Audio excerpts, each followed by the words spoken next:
Hey everyone, and welcome back. We're diving deep today into something maybe not the most exciting sounding topic. Yeah. Saving money. Yeah, it does sound kind of dry. It does sound a little dry, but trust me, this isn't your typical like clipped coupons kind of Right. lecture. Exactly. We're going way beyond the basics here Absolutely. to explore how saving can actually help you get more out of life. That's right. More, not less. More, not less. Yeah. So, We're going to be looking at some sources that really challenge that traditional view of saving as like deprivation. okay. They argue that it's a really powerful tool for creating a life that's richer Yeah. in experiences and personal growth and really in alignment with your deepest values. Okay, I'm intrigued by this. I like this idea a lot. Yeah. So where do we even begin with this kind of approach to saving? Well, these sources lay out a 5-step exercise. 5 steps. Okay. The first step, they call it mapping your financial landscape. Okay. And it might sound obvious, but it's really crucial for setting the stage. It's all about creating a really comprehensive picture of your current spending habits. So we're talking about like really tracking every dollar that goes. Exactly, Okay. every dollar. And they emphasize going beyond just thinking about your spending. You know, we all kind of have a vague idea, Yeah. but they encourage you to physically write it down, every expense. Wow. Past, present, and even potential future ones. Okay. So really dig into those bank statements, credit card bills. Oh wow. Those crumpled receipts at the bottom of your purse. Yeah. Leave no stone unturned.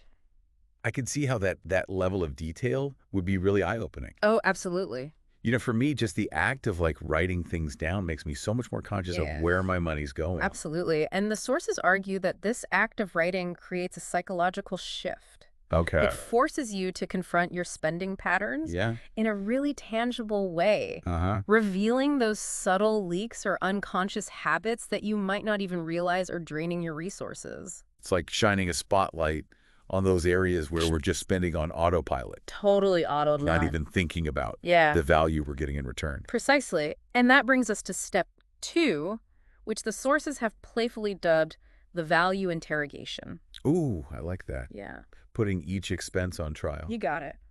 So what kind of questions should we be asking during this interrogation? Well, they suggest starting with the big ticket items first. Okay.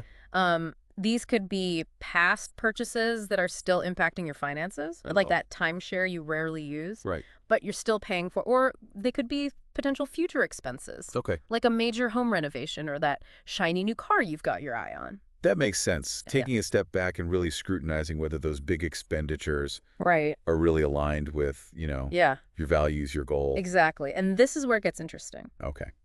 The sources point out that we often let emotions cloud our judgment when it comes to spending, Oh, tell me about it. especially on those big ticket items. Yeah. I once bought this top-of-the-line espresso machine, Yo, yeah. thinking I'd become like, you know, home barista extraordinaire. Sure. Turns out I'm perfectly happy with my simple French press. Right? I got so caught up in, The allure. the allure of the gadget rather than the actual value it was going to bring to my life. I think that's such a perfect example Yeah. of what the sources are talking about. You know, they emphasize the importance of separating that emotional appeal of Yeah. a purchase from its actual utility and value. Right. So ask yourself, if I'm being completely honest with myself, does this purchase truly enhance my life?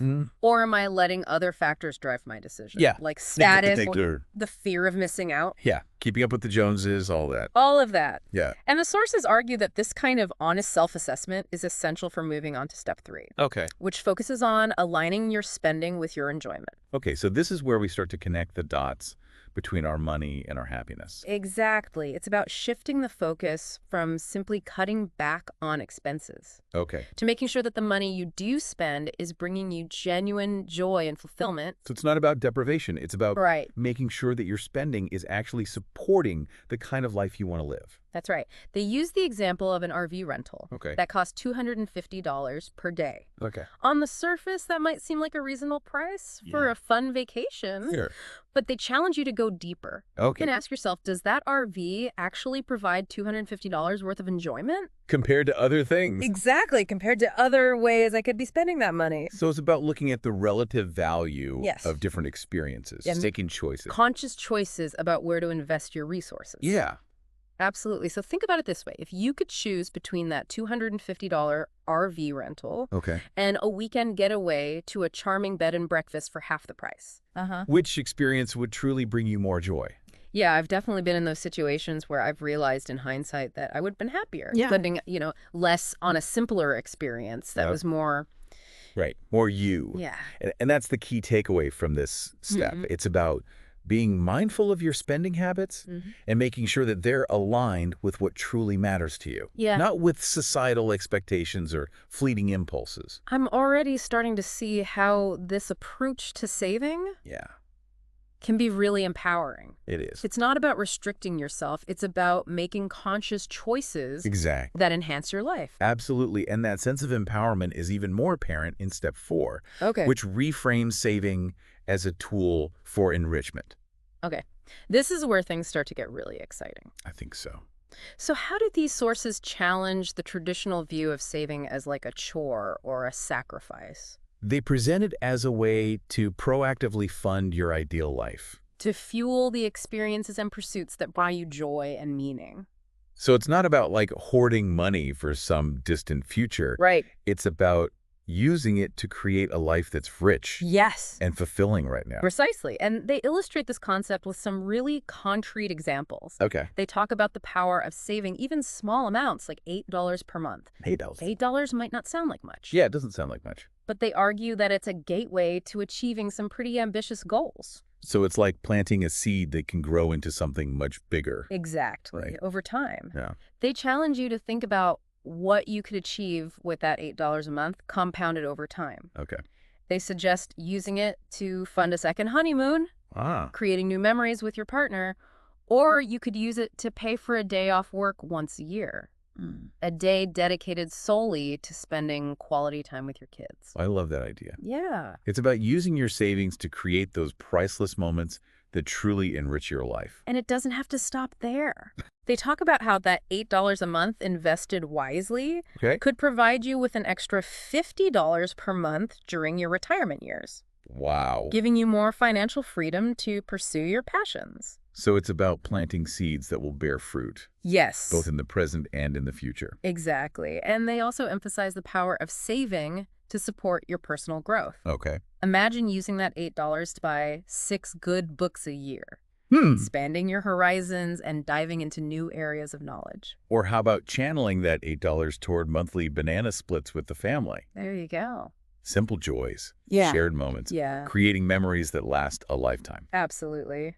And of course, there's the option of using that saved money to contribute to a cause you believe in, making a Yes. tangible difference in the world. I love that they include Yeah. charitable giving as a way to enrich your life through saving. It's powerful. It's a beautiful reminder that money can be a powerful tool for positive change.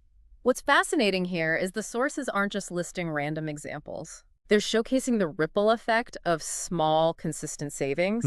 They're demonstrating how those seemingly insignificant amounts, when channeled intentionally, Yeah. can accumulate into something truly meaningful. It's like that saying, little drops of water make a mighty ocean. Exactly. Even small actions repeated over time Yes. can create a significant impact. Absolutely. And that brings us to the final step in this money-saving exercise, Okay. a step that goes beyond the purely financial and delves into the realm of self-discovery, discovering your true desires. It sounds like the most introspective step of all. It is. So what does it involve? It's about taking all of the insights you've gained from the previous steps Yeah. and using them to understand your values, what truly matters to you, Okay. and then using your financial resources to align with those values. So it's like taking that detailed financial map we created in step 1 Yes. and like overlaying it with a map of our heart's desires. Exactly. It's about crafting a life that is authentically you, the life that reflects your unique priorities and aspirations. I'm already starting to see how this 5-step exercise can be a powerful tool, Yeah. not just for managing money, but for designing a life Absolutely. that's filled with purpose and meaning. The sources emphasize that you have the power to design such a life, Wow. to make choices that bring you joy and fulfillment. Powerful. It's a truly empowering message, isn't it? It is. It's a reminder that we're not just passive passengers Right. in our financial lives. Yeah. We have the agency to make You choices do. that shape our present and our future. Absolutely. And with that in mind, I'd like to leave you with a thought-provoking question. Okay. If you could redirect just 1% of your current spending towards something that truly aligns with your values, what would you invest in? Ooh, that's a good one. I'm already starting to brainstorm. Yeah. But first, I think we need a moment to process all this incredible information. Great. This has been amazing. Yeah, this is I'm really enjoying this. Me too. Yeah. Yeah, that is a really good question to think about. And it kind of perfectly goes into this idea of discovering your true desires, which is the final step Right. in this whole exercise. Yeah, it does feel like a natural progression. Yeah. We've mapped our spending. Mhm. We've interrogated its value. Yeah. Considered how it aligns with our enjoyment. Right. Now it's time to dig even deeper Yes. and explore what truly motivates us. Exactly. This step goes beyond just the practical. Okay. It taps into the realm of self-discovery. It encourages you to ask yourself some big questions. What brings you joy? Okay. What activities leave you feeling energized and fulfilled? Uh-huh. What impact do you want to have on the world? So it's like we're creating a personal compass Yeah. to guide our spending decisions. Right. But instead of pointing north, it's pointing towards Yes. the things that truly matter to us. I love that analogy. Yeah. And once you have that compass in hand, Yeah. you can start navigating your financial landscape with intention. Yeah, okay. And that might involve making some adjustments Yeah. to your spending habits. So it's not about deprivation. It's about consciously reallocating your resources. Yeah. Shifting money away from areas Yeah. where you're mindlessly spending Uh-huh. towards those that are aligned with your values. Precisely. So think about it this way. Instead of that daily latte Okay. that you barely even register anymore, maybe you redirect those few dollars towards a monthly donation to your favorite charity. Or instead of that impulse purchase at the checkout counter, you tuck that money away towards a weekend getaway with loved ones. It's about making choices that reflect your priorities. Yes. Choices that move you closer to the life you envision for yourself. Absolutely. And what I find really encouraging is that the source has emphasized that even small changes can have a big impact over time. Absolutely. They highlight the power of consistency. Yeah. That even those seemingly insignificant amounts, like $8 per month, can add up to something really substantial. Right. It's like that snowball effect. Yeah. Small snowball rolling down a hill gathers more and more snow, growing larger and larger. Yeah. Similarly, consistent saving, even in small increments, can build momentum and lead to some really remarkable results. That's a powerful image. Yeah. It makes saving feel less daunting. Less overwhelming. Yeah. More like a gradual process of building something meaningful. It's about shifting our mindset from scarcity to abundance, from what we're giving up to what we're gaining. And what we're gaining ultimately is a life that is more aligned with our values. Yes. A life that is richer in the things that truly matter to us. Absolutely. Which brings me to something that the synopsis didn't explicitly address, but I think is an important layer to consider: the emotional aspect of money. That's a great point. It's true. The sources didn't explicitly delve into the emotional side of finances. Right. But it's certainly woven throughout their message. Right. Our spending habits are often so intertwined with our emotions, our beliefs, our past experiences. Think about that example of the timeshare we talked about earlier. Right. Often, purchases like that are driven by emotions.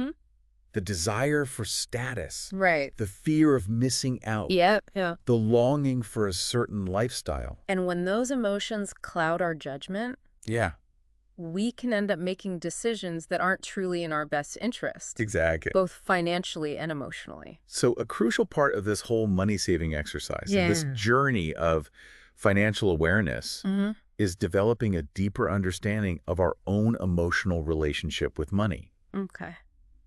What are our triggers? Yeah. What beliefs are driving our spending habits? That's a really insightful point. Yeah. Once we have that awareness, we can start to make more conscious choices. Yes. Choices that are aligned not just with our financial goals, but with our emotional well-being as well. Exactly. This whole process really does seem to be as much about self-discovery as it is about dollars and cents. I completely agree. Yeah. It's about reframing our relationship with money. Viewing it not as an end in itself, but as a means to an end. Right. A way to support our values, our passions, our aspirations. And the sources also remind us that saving isn't about deprivation. Right. It's about opportunity. It is. It's about shifting our focus from what we're giving up to what we're gaining. Precisely. That shift in perspective can be incredibly empowering. Yeah. Instead of feeling restricted by our budget, we can see it as a tool for creating the life we desire. It's fascinating to see how these seemingly simple steps, Yeah. when taken together, can lead to such a profound shift in how we approach money. Totally. And ultimately how we live our lives. Absolutely. Before we wrap things up, I want to highlight one more key takeaway from the sources. The power of perspective. Yes. They urge us to view saving not as a sacrifice, but as an investment in our future happiness.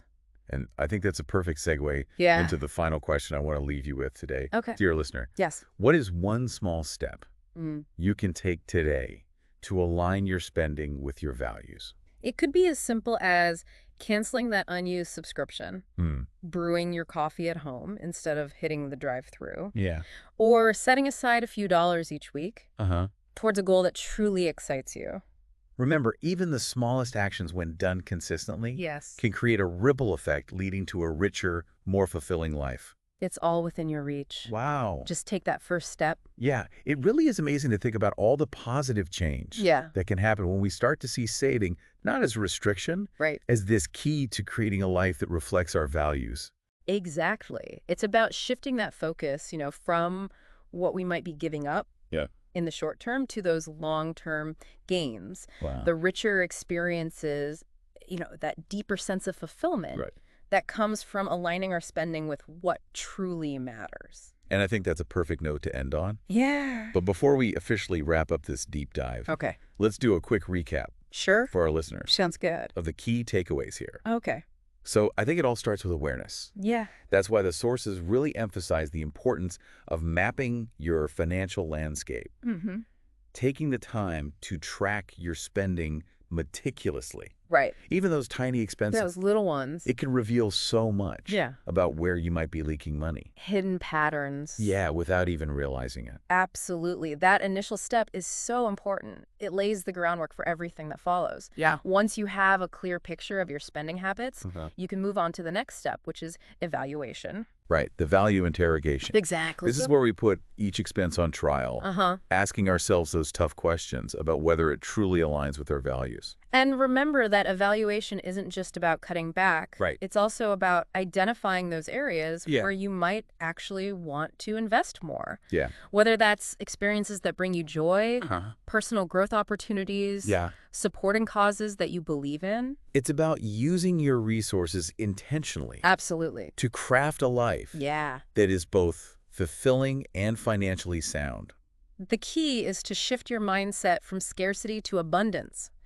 Viewing saving not as a sacrifice, but as a tool. A tool. For creating the life you desire. And speaking of creating the life you desire, I want to go back to that thought-provoking question from earlier. If you could redirect just 1% of your spending towards something that truly aligns with your value, what would it be? What would it be? It's a great question to reflect on as you move forward. Maybe jot down some ideas, let it simmer. Yeah. You might be surprised at what comes up. I know. I've been giving it a lot of thought. Yeah. And I'm already feeling inspired. Me too. To make some shifts in my own spending. Oh. And for all of you listening, I encourage you to do the same. Absolutely. Try this exercise. Yeah. Explore these ideas. See what happens. See what unfolds. It's been an incredible journey. It has. Exploring these ideas with you today. Yeah. We hope this deep dive has given you some valuable insights and some practical tools, not just for saving money, but for using it to create a life that is truly rich in every sense of the word. And remember, even small changes compounded over time can lead to remarkable results. Yes. So take that first step. Keep diving deep. Keep diving deep. Until next time.